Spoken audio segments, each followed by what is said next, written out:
Good morning, ma'am. Good morning, classmate. My name is Miku Bangot from Basis W Section 1C. Our topic for today is all about Bowen family system theory. Bowen family system theory is a theory of a human behavior that views the family as an emotional unit and uses system thinking to describe the unit complete interaction.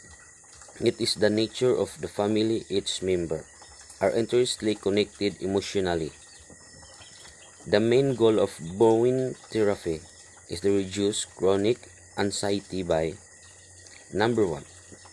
Facilitating awareness of how emotion system function and number 2. Increasing levels difference where the focus in making changes for the self rather than trying to change others. Bowen concept.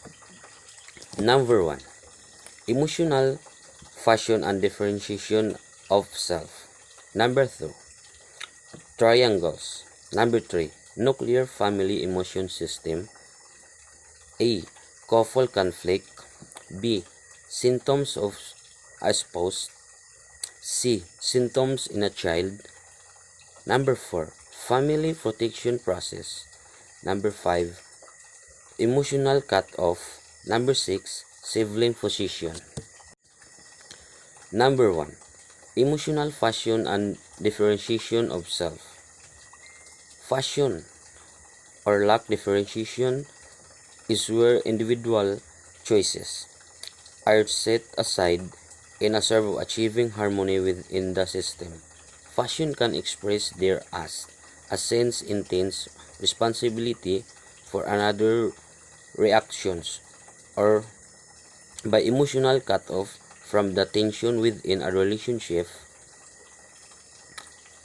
Bowen research led him to suggest that every degree of fashion are Number 2. Triangles. Bowen described the triangles as the smallest stable relationship unit. Kerr and Bowen 1988. The process of triangling is central to his history. Some people use the term triangulation, driving from a Munich 1974, but Bowen always spoke triangling. Triangling is said to occur when the inevitable anxiety is relieved by involving a vulnerable third party who either take aside or provide a detour for anxiety. An example of his pattern would be when person in a marriage begins feeling uncomfortable with too much closeness to the person B. She may begin withdrawing perhaps another activity such as a work. The third point of the triangle. Person B. When pressure person A with a result in increasing withdrawal to be entailed triangled is person activity. Person B then feels neglect and seek out of L, who will satisfy this her sense of exclusion. This is in a turn leads a person A feelings like a odd one but out and moving anxiously closer to person B. Under stress, the triangling process feeds on itself and interlocking triangles are formed throughout the system. This can spill over into the wider community. Then family members find allies of enemies to unite against such as a doctor, teacher, and therapist. Number 3. Family emotional system is the possessing the nuclear family emotional system. Bowen focused on the impact of interdifferentiation on the emotion functioning of a single generation family. He asserted that relationship fashion which is loads to triangles is the fuel for symptoms formation, which is manifest, is one of the three categories. The single generation unit usually starts with a died. A couple who, according to Bowen, will be approximately equal levels of differentiation, both have the same degree of need to be valued to through the relationship. Bowen believed that permission to disagree is one of the most important contrasts between individuals is an intimate relationship. Kerr and Bowen 1988 is a forced relationship. Partners interrupt the emotion states the other of their responsibility and the other state disagreement as a professional effort to them. A typical pattern is such emotionally intense relationship is a cycle or closeness followed the conflict to create distance with which is torn followed by the couple making up resuming the intense closeness. This is pattern is a conflictual cocoon. Kerr and Bowen's 1988 where anxiety is bound within the conflict cycle without spilling over involve children. Bowen suggested the following three ways in which couples conflict can be functional for a forced relationship which each person is attempting to become more whole through the other. Lerder and Lewis 1981. Number 1. Conflicted can provide a strong sense of emotionally contact with his important other. Number 2. Conflict can justify people maintaining a comfortable distance from each other without feeling guilty about it. Number 3. Conflict can allow one person to protect anxiety way they have about themselves into other, hereby perceiving their positive view of self. Kerr and Bowen 1988. Symptoms in a forced is a forced relationship where each partner looks to others qualities to fit his/her learned manner to relating to significant other. A pattern of reciprocity can be set in a motion that furnish each spoke role to opposite extreme. Drawing from his analytic background, Bowen described the fashion as the reciprocal, a side of each sponge trans- transference care and Bowen 1988. For example, what may start as an over-responsible response feel comfortable with more different partner can be escalate can be intrinsically controlling as upon which is their giving up any sense of contributing to the relationship. Both are equal and differentiated in that day of defeating themselves according to reaction of the others. However, response who makes the most adjustment in the self other to preserve relationship harmony is said by Bowen to Brown. Under functioning position is the most valuable of symptoms of helplessness, such as a depression, substance abuse, of chronic pain. The other functioning person might also be the one to develop symptoms as a become overburdened by attempts to make things right, or for others the third symptoms or of confused in family is the child develop behavioral of emotional problems. This comes under Bowen for theoretical concept the family project process. Number 4. Family protection process is the previous two categories the couple relationship is the focus of anxiety, without a significantly impact on the functioning of the next generation. By the contrast, the family protection process describes how children develop symptoms when they get caught up in the previous generation anxiety about the relationship. The child with less emotionally separation with his or her parents is said to be the most vulnerable of developing symptoms. Bowen described this as occurring when child responsible simultaneously to the tension is the in the parent's relationship with is a turn in mistake for a problem in a child. A dictating triangle is thus set as in a motion. Attention and protectiveness are shifted to be child.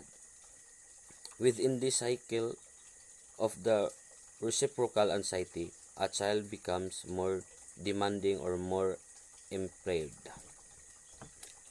As an example would be within an illness in a child distracts one parent from the pursuit of the closeness in the marriage. As a tension the triangles is revealed, both of sponge become invested in treating her child, condition which may in turn become chronic or psychosomatic as in all Bowen's contrast. In intergenerational protection is said to occur all families in every degree. Many intergenerational influence may determine which child become focus of family anxiety and at what stage of life cycle this occurs that in fact or crisis and their timing also influence the vulnerable of certain children. Bowen viewed traumatic events as a significance in highlighting the family process rather than actual confusing them. Number 5. Emotion cut-off. Bowen described emotional cut-off as the way people manage the intensity of passion between generations. A. Cut-off can be achieved through physical distance or through forms of emotional withdrawal. Bowen distinguished rather between breaking away from the family and growing away from the family. Growing away is viewed as a part of differentiation. Adult family members follow independent goals while also recognizing that they are part of their family system.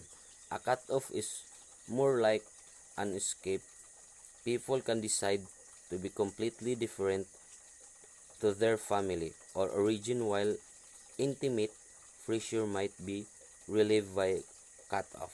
Feelings and reactivity in intense relationship remain unchanged and version. The past is the mirror image, a repeat Bowen process that it one does not himself as part of a system.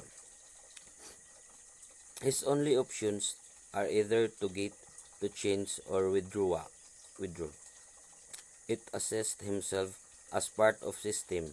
He has a new option to stay in a contact with the other changes a self.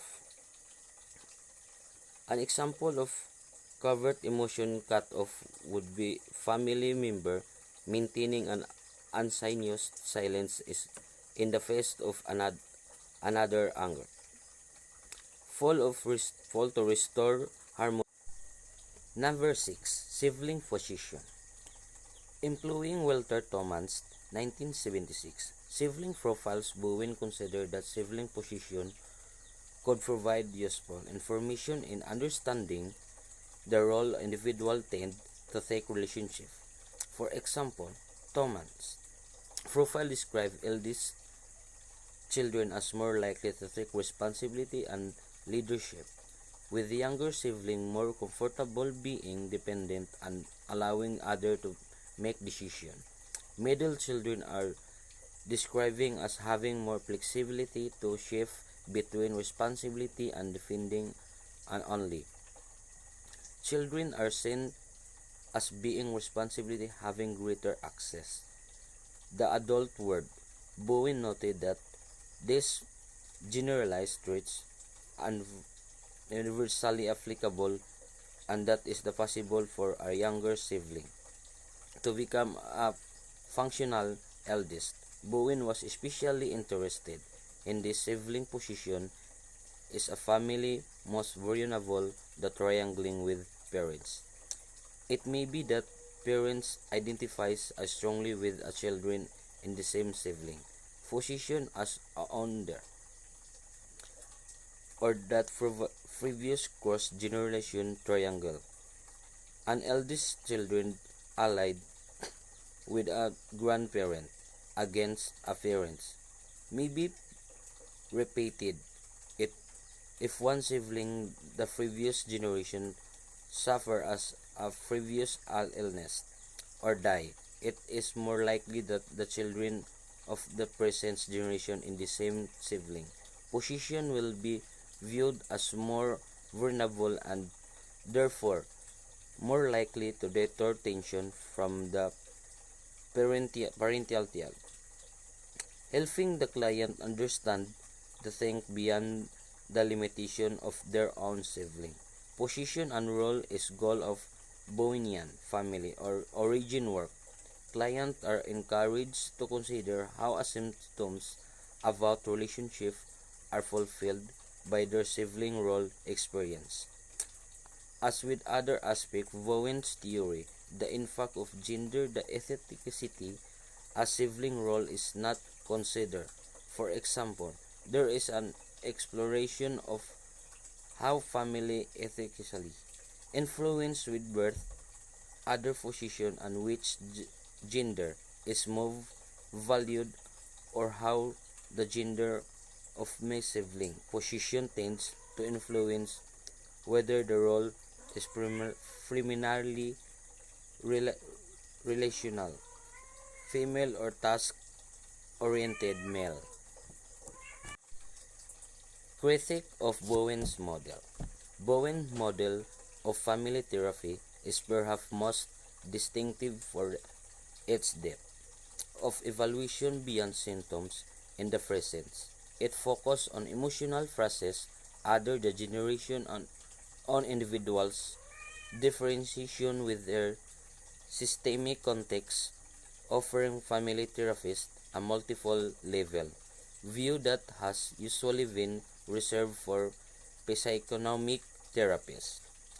Bowen model pays attention the emotional interaction of therapists and other under clients and the aspect that the process of the therapy must in some way be applied the therapist's own lives.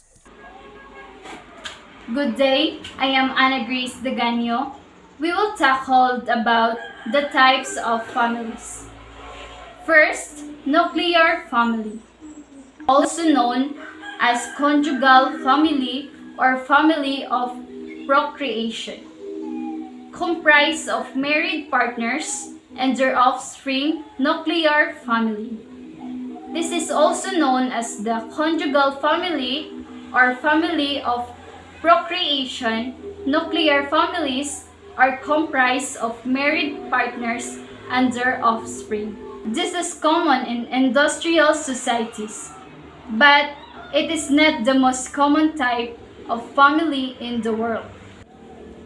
Second, extended family. The extended family is the most common type of family in the world. Extended families include at least 3 generations: grandparents, married, offspring, and grandchildren. Joint families are composed of sets of siblings, their spouses, and their dependent children.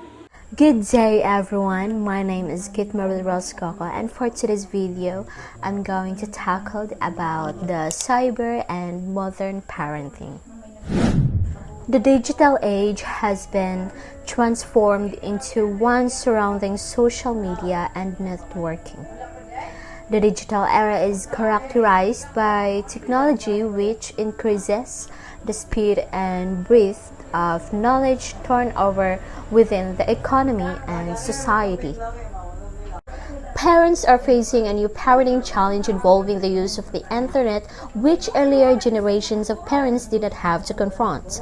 Although there are various techniques and technologies which can be adopted by parents to guide, protect, and supervise their children's use of the internet, many parents feel ill-equipped to do so. Second is digital parenting is an important theme these days because most children use digital devices and the internet on a daily basis. Nowadays, almost every child from a certain age uses a digital device connected to the internet, meaning parents have to deal with a whole new aspect of parenting, or which known as digital parenting. They have to decide what is good or bad for their children when it comes to using digital devices. How much control is appropriate and how are safe in the digital environment? It is necessary to observe and make sure that they act responsibly and safely. And that's all. Thank you. Structures and dynamics. Household in the Philippines are commonly made up of extended family members, which may include grandparents, aunts, uncle, nephew, and nieces. Beneath then ay ubiquitous core best, brother and sister, husband and wives, and men and women in general are typically filled with dignity, protectiveness, and respect. Although the male-centered colonization process affected some significant changes in the traditional gender regime, Filipino women, in comparison to their Euro-American counterparts, have enjoyed a relatively high status that can be traced to those early beginnings. And according to Paz Policarpio Mendez and F. Landa Jucano in 1974, the traditional Filipino family acknowledges the importance of both consanguineal or blood and affinal or marriage ties. Ritual kinship in terms of grandparents is recognized as being special because it is embedded in the Filipino community, although the Spanish introduced the practice. Consanguineal or biological ties, however, remain by far the most important relation. The blood bond is so close that even distant relatives are recognized. Mendez and Jucano found that some rural Filipinos, when choosing friend and possible spouses, carefully examined genealogies to assess virtues and shortcomings because they believe that a person's hereditary character shows. So, Bilin Medina in 1995 found that blood bonds are so important traditionally that a person can be judged on the basis of who her or his relatives are. Blood bonds is important traditionally that a person can be judged and become a basis of who is he or her identity or family background, knowing what kind of family they have or knowing their relatives and etc. Then it follows that parents and children share an exceptionally strong and intimate bond. They give each other much mutual affection and respect. Children are taught by their parents to be gentle and deferential to elders. This is carried on after they get married. And according to Gelia Castelo and Juanito Pua in 1963, the Filipino family classify as residentially nuclear but functionally extended. This means that the household tends to be nuclear in form, but the family is extended insofar as relationship among members of the wider kin groups are concerned. Members of the same kin groups assist one another in times of need. They help each other, and then they participate in joint family activities even if they do not live together in the same roof or in the same household. If the family living together in the same residential unit includes members other than a husband, wife, and their children, it is an extended family. It is an extended family household. Many Filipino families living in the Philippines and abroad, such as Canada or Southern California, actually live in extended family household. The family household may include grandparents, an unmarried aunt, an uncle, a cousin, a niece, nephew. Medina suggested that by the end of the 20th century, the Filipino nuclear family household was more commonly found in rural areas than in the cities. So, those nuclear family which have mother, father, and children, which can commonly found in rural areas. This is because it is quite expensive for a typical Filipino family or single person starting a new life in city to rent, build, or purchase. And then, as what I've said a while ago, nuclear family is a family consists of mother, father, and children. Extended family consists of parents, children, and other close relatives, often living in close proximity. So, you are living close to your relatives, which means they are near to your place. And then joint family composed of parents, their children, and the children's spouses and offspring in one household, or those your relatives from your parents to their children, and then their children's husband or wife. They live in a same roof. Blood kinship in the Filipino family. Family alliance is further extended by the system or compadre or compadrazgo system. It means that a child father and godfather are to each other. Compadres, that is co-fathers. Compadre also is a traditional terms of reverence and friendship for a man. The Filipino family is said to be patriarchal in authority. The bread-earner and everyone should obey and listen to him. The father is the autocratic head of the family. Although the father is usually the head of the family, the mother is equally vested with authority over the children. Grandparents, aunts, and uncles are also given authority. The children respect and obey all adults. In marriage, monogamy is the norm. Monogamy means a relationship only in one person or only one partner. Although polygyny is allowed among the Muslims, among the Tausug, polygyny means man has more than one wife. Family who share a common meal may live together in one household. The wives must learn how to get along with one another.